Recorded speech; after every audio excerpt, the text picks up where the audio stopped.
Comme 19 millions de Français, vous avez sans doute vu le film Intouchable, la rencontre entre un homme en fauteuil roulant et son auxiliaire de vie. L'association Simon de Sirène s'est inspirée de ce compagnonnage.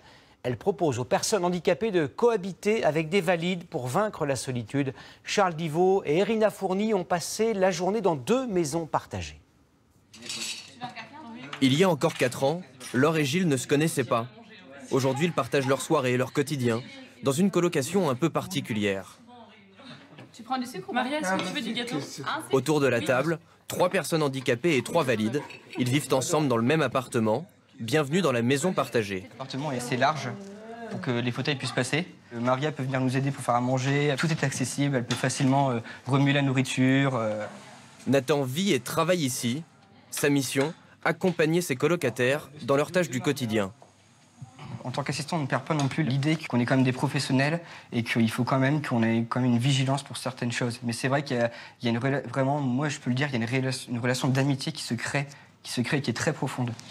Pour garder de l'intimité, chaque résident a son studio. Antoine habite le sien depuis 2 ans. Il y retrouve son indépendance et se sent comme à la maison.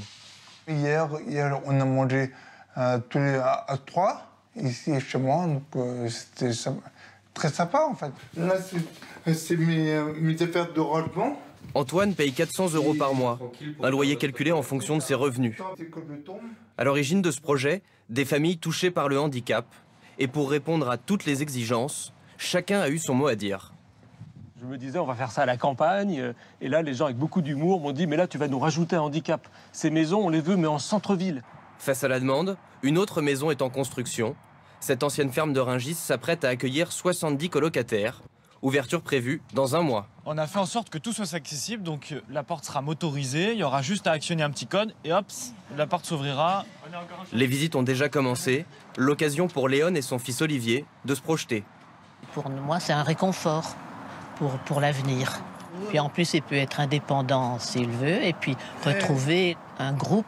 D'ici 1 an, 5 nouvelles maisons partagées verront le jour dans toute la France.